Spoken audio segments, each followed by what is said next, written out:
Alright, welcome to another week of Ether Raids. We have our first match here. As you can see, we've taken a loss on defense. It was a good win, actually, so can't really be too mad about it. I'll probably hit him up at some point a bit later, but yep, here we go with our first match for the week. Pretty straightforward one, actually.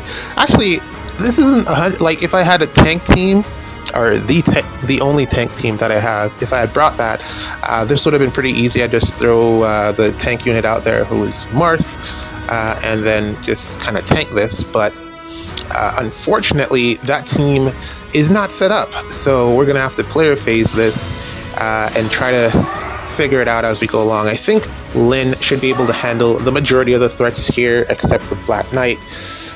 So we're gonna really just bank on Lyn. Emblem Lyn taking out the threatening units here, and then see how far that gets us. Leave it to me. Biggest issues: Boulder's range, +1 movement, and also, well, no, it's really just a +1 movement, and then also Tharja. Tharja has charge, but she's gonna be dead. And then Hathrun with the Silica Ring and the additional movement from Hathrun. Let's go. A favorable wind. No. Leave Hater. it to me. What's her name? Holder. Holder. Let's go. Whatever her name is, the Bluebird.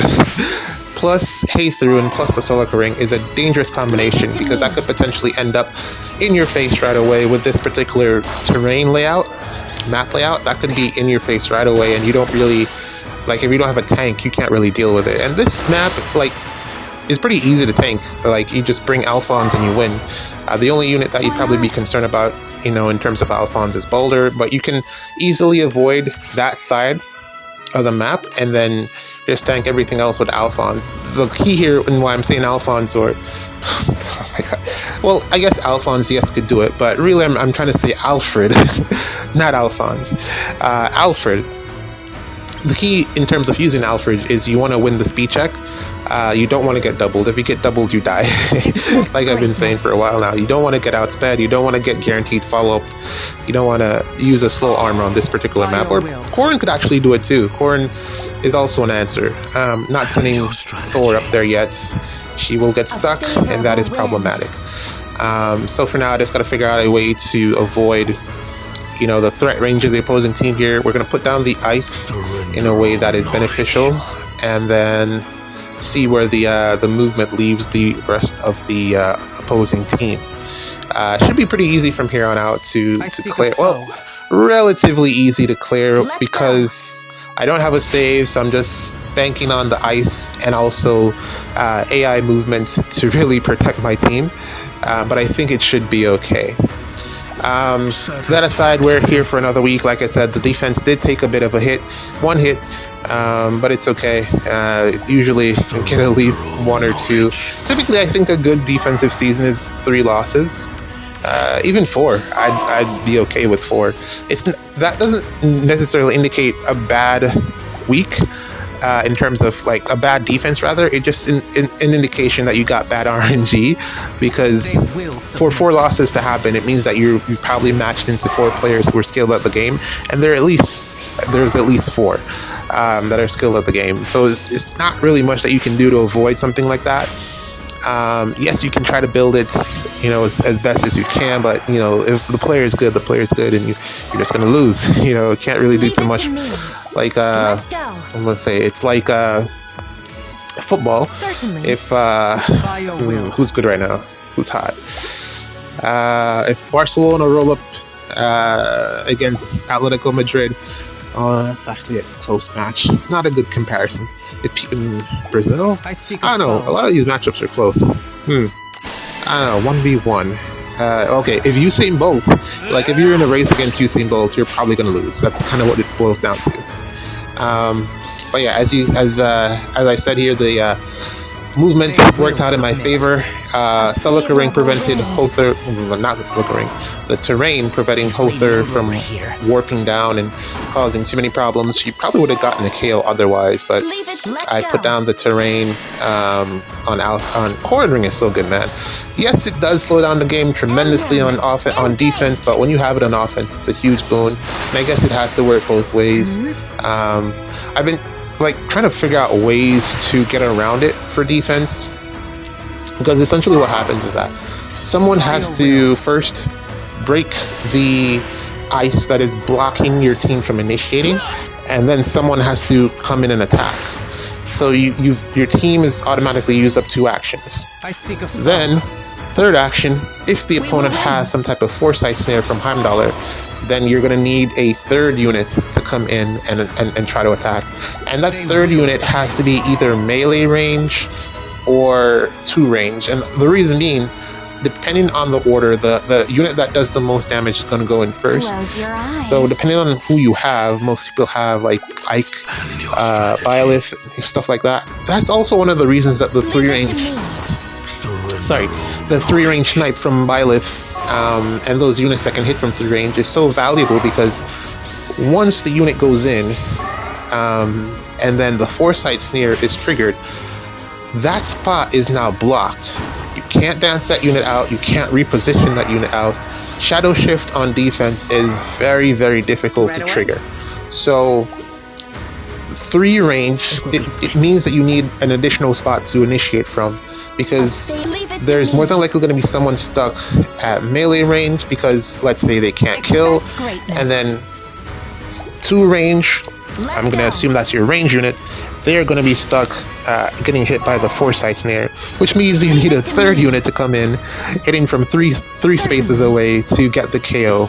Hopefully they can get the KO. Hopefully you have 3 units on your team that can kill whatever it is that you're coming across, and that's very difficult to do, because that's our near save, far save, that's 2 units. Well, how many units are we got? Like 6 versus 7. Okay, so you got near save, far save, that's 2 on turn 1. Near save, far save, that's 2 mythics, 4, and 2 additional units. 6. Okay, 1 more unit, 7. So near save, far, okay. You could probably make it work. It just depends on who the units are, I guess. But that's a difficult spread to cover. Near save, far save, 2 mythics. I will unify them. 1 3 range, 1 range, 2 range. Right, but then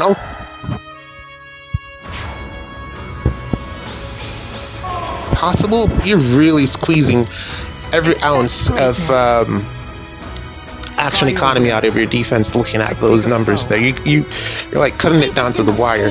Basically, you have to put units that are guaranteed to kill. And there aren't that many right now. I mean, you have the boulder, yes. You have Ike is kind of 50-50. There's some, he might miss the kill. Ike might miss the kill. And then I guess Camilla, Ivy. It's like you could run those, I guess. Boulder, Camilla, and Ivy.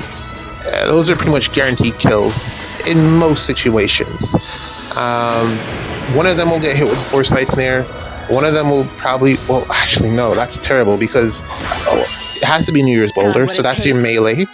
And then 2 range, Ivy, and then you have 1 more, 3 range, Byleth. And well, there aren't that many 3 range options, so it's just Byleth.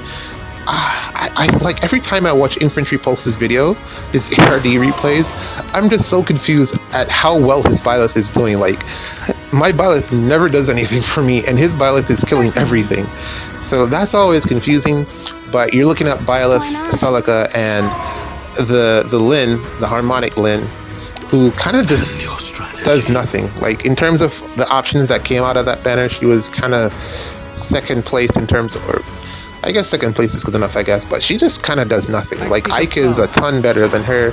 I really just don't get it. Maybe if we like adjust her specials and stuff, I don't really think the Arch Rival does anything for her. I mean, yeah, you get the flat damage reduction and stuff, but she just doesn't kill, man. She gotta live the hit, and then maybe she can retaliate and get a KO. I don't know. There's some work that needs to be done with that Lyn. But those are really the units that you're looking at. And I guess you could fit them all on a team. It's just how you protect them. Well, yeah, you kind of need the coverage. That's kind of what you need to ensure that you get at least 1 kill. What's the plan? Right away. one kill from a team composition that is trying to tank your defense in that way with the Quarren Ring. So, and Heimdallr, of course. So, a lot of things to consider. GG's. Let's move to the next one. All right, here we go. This will be pretty quick. We got the Tana team here with Edelgard, who was on pretty much every team for this season. Because she's bonus, and looking at the other options, they just weren't that great. Forget who was the mythic. Neathhogger. And I can't really think of a team that can really build around Neathhogger. Like, can't really use her as a frontliner in terms of a melee tank, like near save. You can't really use her there. You can't really use her as a far save either. She'll get blown up easily. So what do you do with her? You know, a support unit? I guess. They're better support units. So Neathhogger is staying at home. We're bringing Edelgard on pretty much every team, and this is going to be Tana's playground. This is just... You've seen this team before. I just swapped the units out. I don't know, maybe it's time for me to start building a different team. But there's just, like, omni-tanking. There's aren't that many units that you can reliably omni-tank with, aside from Ike. I personally really trust Marth. I still think he's fantastic. So that's, you know, my go-to. Ryoma's pretty good as well, but I don't really have a ton of faith in Ryoma. Sometimes he gets outsped and just misses kills in terms of omni-tanking. And then, of course, Ike. But then currently, everyone is kind of building to take out Ike, so you probably don't want to be using him without a ton of support. And then I like Quarren as an omni-tank as well. I like to throw her out in front and watch her do stuff, but then that's really only when Black Knight is bonus, because I currently... Oh, actually, scratch that. That is going to now change, because I now have the Ilian... I have Mia, because that is the flyer Mia. I just have the new Mia, and I'm going to use her a ton. There's some defense replays in. My god. Mia is really good. I got to the end of that spark, and I got, like, nothing. I got Minervas. I got, like, 3 Minervas, which is cool. Minerva is really good, too. But Mia is a whole other level, man. It was like, I was, like, contemplating, because I had to make a choice. I didn't get anything, like I said, until not even the dancer, which is weird. I usually get the worst one, which in this situation, I'm saying the dancer is the worst one. But yeah, I didn't get anything, not even dancer. So it was a decision between Mia and Hilda. Looking at the unit types, what they did, what they had to offer. For some reason, I thought I thought Hilda had shared spoils plus. So I was trying to read her kit. I was like, I don't know where I heard that from, but I was trying to read her kit. I was like, where's the shared spoils? I don't see it here. Is it in Cokes? I was really just going through it, and like in the end, I was like, all right, it's just not there. And that really took away any reason that I had to spark the Hilda, because really all she is a rally bot that has Brave. I don't really need that. Brave bow units typically...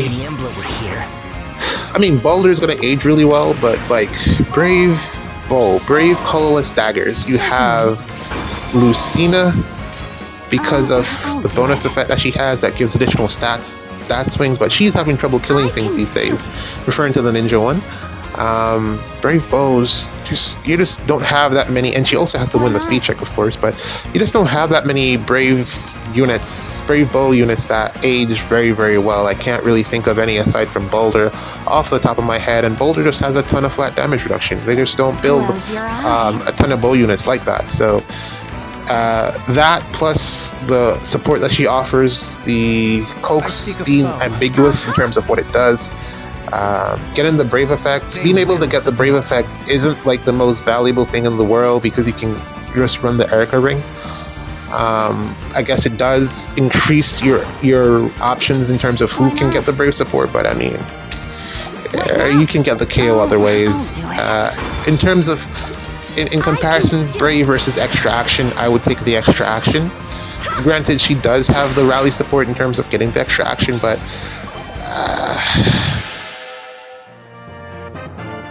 yeah, here we go with another match here. So yeah, like I was saying,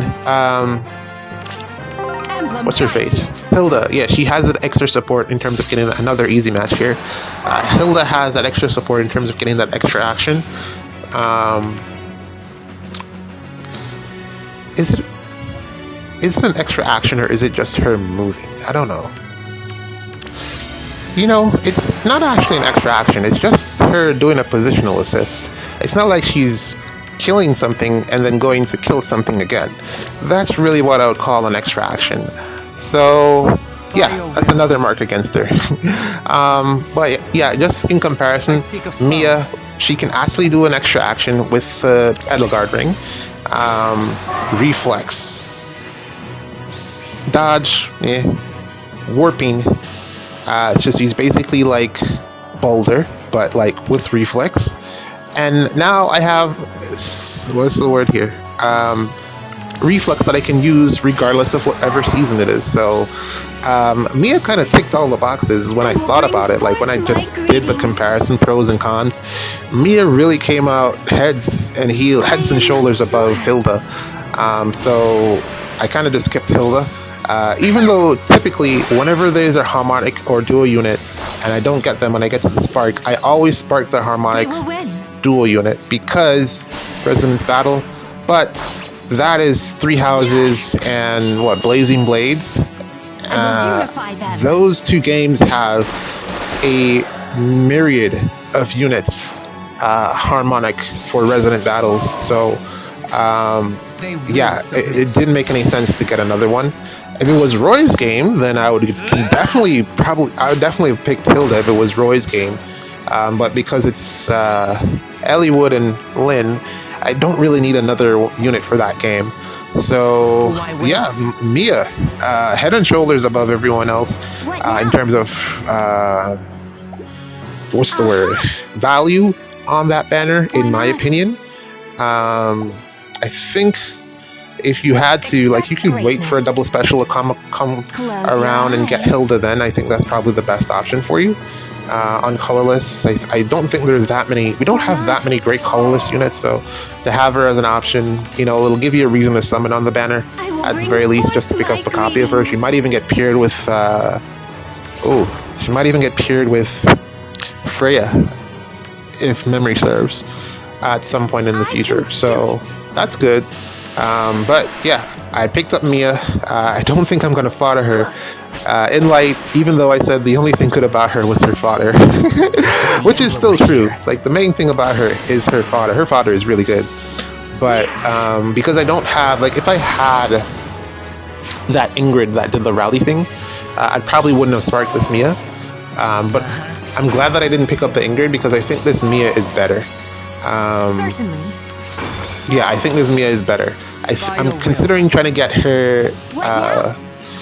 What's that echo skill call? The one for flyers that allows flyers to warp around you. I'm thinking of getting the one from Ivy, but we'll see how that goes. GG's.